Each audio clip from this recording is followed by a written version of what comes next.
Welcome to the Math Ed Podcast. I'm Sam Otten from the University of Missouri, and in this episode, I'm going to provide a sort of digest version of the PME-NA conference in Reno, Nevada. PME-NA is the North American chapter of the International Group for the Psychology of Mathematics Education, and they hold a research conference every fall in various locations across North America. I used to be on the steering committee for PME-NA, and I was one of the organizers of the 2019 conference in St. Louis. It's my favorite conference, and so I'd like to share a few quick summaries of the plenary presentations and a couple of the research sessions. Before I get started with my summaries, I should say that PME-NA, although it has psychology in the name and has a psychological history, it is now pretty open to various kinds of research in math education. I also want to give acknowledgments to the conference organizers in Reno: Teruni Lamberg, Diana Moss, Glenn Waddle, Linda Weist, Rachel Welder, Heather Crawford-Ferry, and several others. I know it's a lot of work putting on a conference like this, and it's a great service to the field. And one of my favorite things about PME-NA is that they publish legit proceedings, which are freely available online. You can find all the past proceedings at pmena.org. All right, so let me describe a few of my thoughts and recollections on the plenary presentations. The opening plenary was by Mitch Nathan and James Middleton. Mitch Nathan is a distinguished professor from the University of Wisconsin-Madison. He's in the educational psychology department. He talked about how math learning should be meaningful and that meaning often comes from the real world. There are metaphors and embodied experiences that are connected or mapped over onto the mathematical realm. He talked in depth about these two realms, the real and the mathematical, and he pointed out that math is unreal, it's ungrounded, and it's abstract. We want students to A, master the rules of the unreal world, and also B, we want students to feel comfortable in the unreal world, like they are true residents of the math realm. But math education, as it's currently constituted, focuses very much on A, on the mastery of the rules. And we just hope for B, the comfort and the feeling like a resident. We hope for that without really building it up. We have students master the rules, master the rules, master the rules, but we don't give them opportunities to feel comfortable, like they truly belong in the unreal math realm. Nathan talked about work that he's doing with Candace Walkington and others to try to build meaningful learning for students. And he laid out 3 approaches to try to build that comfort and feeling of legitimate residency for students. First, he talked about progressivism from Bruner, which is like moving systematically from concrete to the abstract. Second, he talked about professional vision from Goodwin, which is sort of like helping students to see the abstract realm through the eyes of an expert, like taking up the discourses and the visions of people who are well-established residents there. And then third, he talked about immersion in micro-worlds. He cited Ottmar and others. And that involves like playing around with graspable math or exploring the unreal world and just exploring it and starting to notice the patterns and the rules from firsthand experiences in that unreal world. So those were some of the main ideas from Mitch Nathan. His plenary also included some remarks and some songs that were by James Middleton from Arizona State University. Middleton has an engineering background, and he's the former director of the Center for Research and Education in Science, Mathematics, Engineering, and Technology. Middleton talked about math education needing to have more engagement, and we need to recognize the multifaceted complexity of emotions. And he also played 2 songs on guitar and singing. With the first song, he made the point that you don't necessarily have to be good to try, to be engaged. Math is like music. You can have fun and feel connected and get a lot out of it just by doing it. It doesn't matter if you're the best at it. And then with his second song, he talked about needing to engage people in diverse ways. He wondered if we could draw some lessons from the Barbie movie, which seemed to engage a lot of people across different age groups and cultural backgrounds. So that was the opening plenary. On day 2, there was a plenary with 3 scholars. Lisa Lunney Borden was first. She's from St. Francis Xavier University in Nova Scotia, Canada. And Dr. Borden shared about her ongoing work with Indigenous elders, building relationships with them and asking them to show me your math, and centering their ways of thinking and doing rather than coming at things from the perspective of the traditional European curriculum. Dr. Borden had a guiding framework of expectations, elder knowledge, ethics, and epistemology. And she gave several examples of how to use math to explore and understand the world in community with Indigenous people. If you're interested in her work, I encourage you to check out her project, which I believe is called Connecting Math to Our Lives and Communities. Next in the second plenary was José Luis Cortina from Universidad Pedagógica Nacional in Mexico. He talked about a multi-year project that was focused on an instructional sequence for 5-year-olds. The instructional sequence was about number and patterns, like early number 1 to 10, but the point of the presentation was not about the instructional sequence itself. It was about how his team has adapted in the way that they work with teachers to promote the instructional sequence. At first, they had a fairly ambitious and involved approach to the instructional sequence, and there was one particular teacher who did really well with it. The students in this teacher's class were really enjoying math and getting into it and learning a lot about the numbers, and the administrators of the school noticed how that was working really well. So they wanted to try to share this success with other teachers. But that sharing, that spreading of it, didn't really work. The teacher couldn't really spread it to her colleagues, and the project team, that was led by Dr. Cortina, didn't really do well spreading it beyond this teacher either, even though they could see that there was really this positive potential of the instructional sequence. In the presentation, Dr. Cortina emphasized that it was important to avoid the temptation to blame the teachers for it not spreading, or to blame the school context for the failure of this instructional sequence to take off. Instead, they had to look at their own program and try to improve their approach to the PD.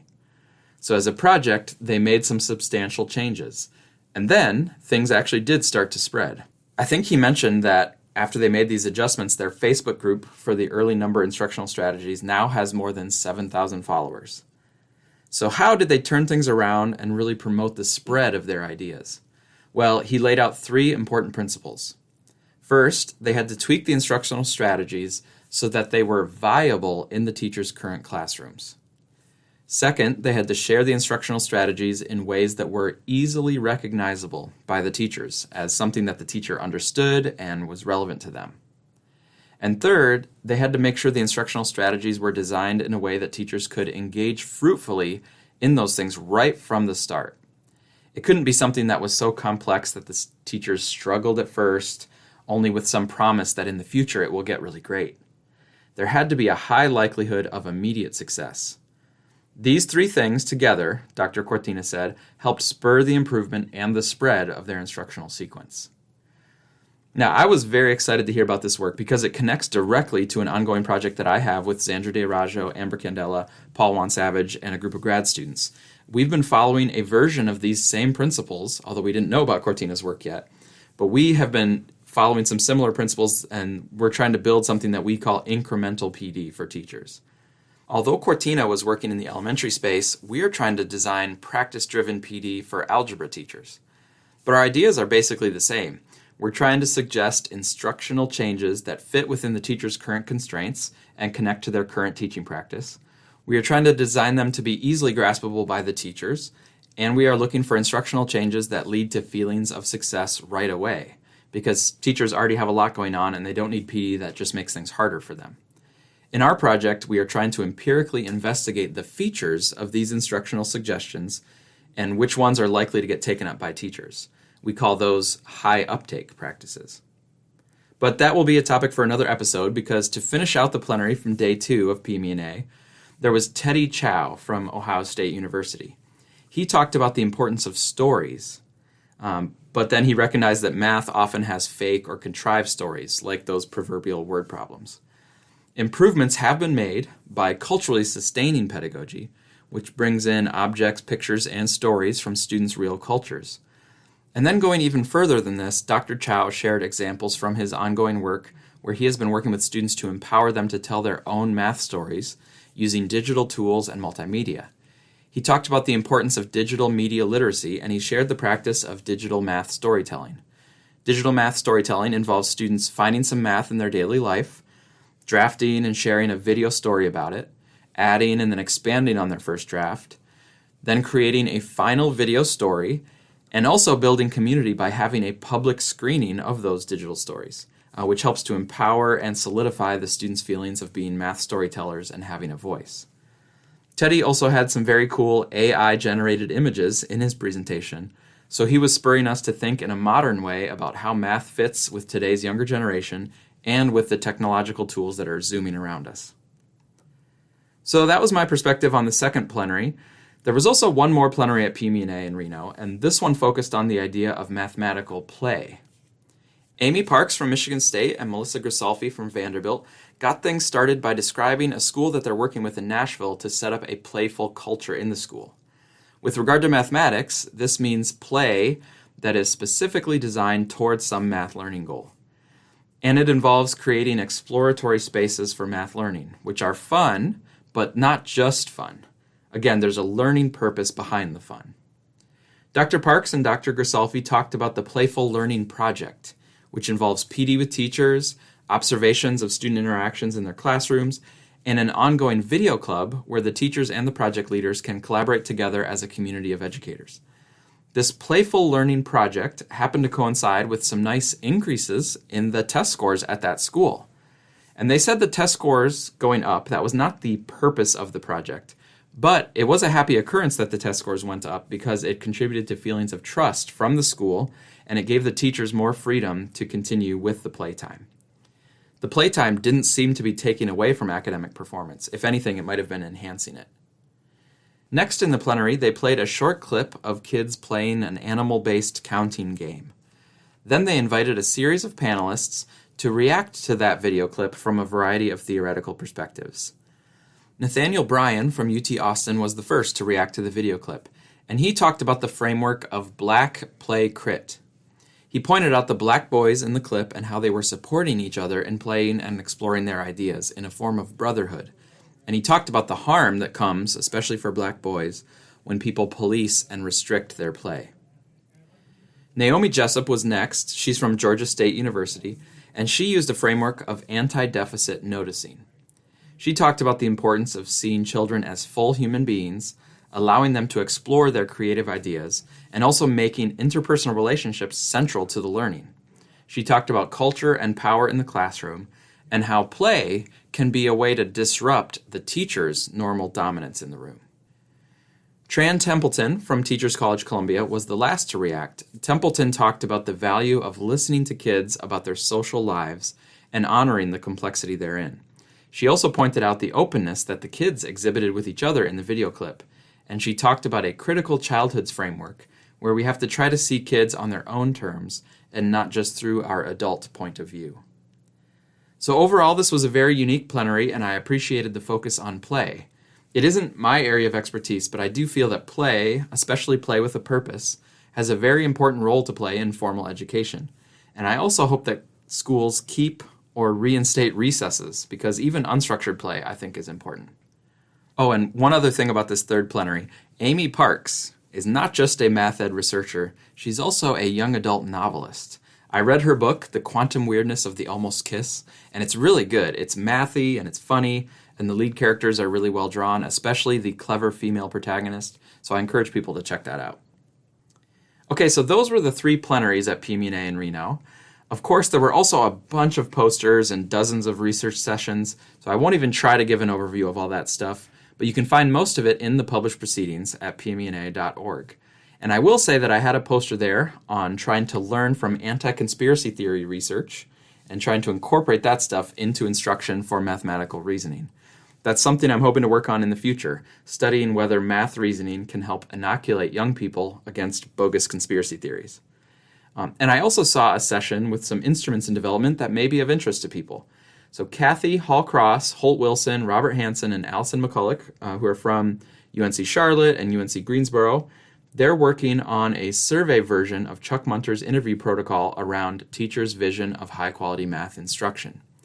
The new survey instrument for teacher vision will be more versatile than the interview, and they had some good validation results around the math task dimension.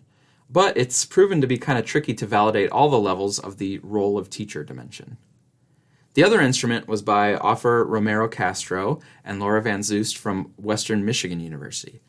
They're working on a really cool survey instrument about teachers' perceptions of students with disabilities. They want the instrument to help inform PD efforts that are moving beyond integration to true inclusion of students with disabilities in math class.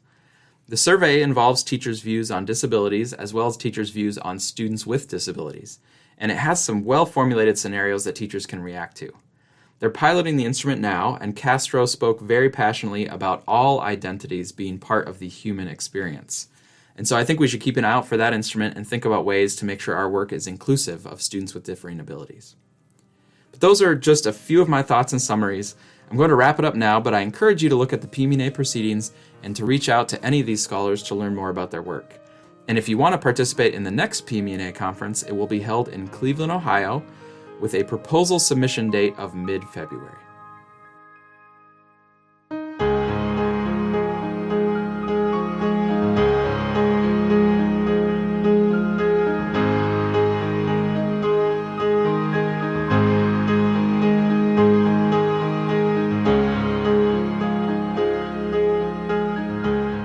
Thanks for listening, and I have just two quick announcements before I close this episode. One is that you are welcome to submit your own summaries of research in math ed that you can send to ottensam@att.net.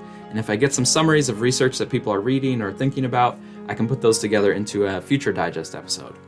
And then second, if you are graduating soon with your PhD in math education, and if you're interested in pursuing a research career in math ed, or if you know someone, or maybe you're advising someone who's graduating soon with a PhD in math education, we invite you to consider applying to a postdoctoral position here at the University of Missouri in Columbia.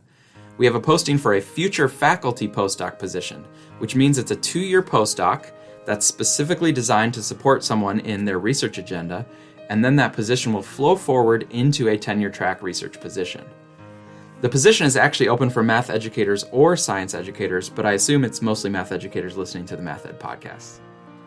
Mizzou is located here in a vibrant college town, and our math education group is very active with 6 faculty members: myself, Corey Webble, John Lannon, Chuck Munter, Tiffany LaCroix, and Natalie Pugh. And we also have an awesome doctoral program with about 10 full-time doc students who are wonderful collaborators on our courses and on our research projects. We're excited about the prospect of adding a researcher through this postdoc opportunity, and we're also trying to see if we can hire a teaching professor as well to balance things out in our program area. So if you're interested, the due date for applications for the postdoc is November 1st, and you can email me with questions, or you can go ahead and submit at missouri.edu. I'll put a direct link to the application portal in the show notes.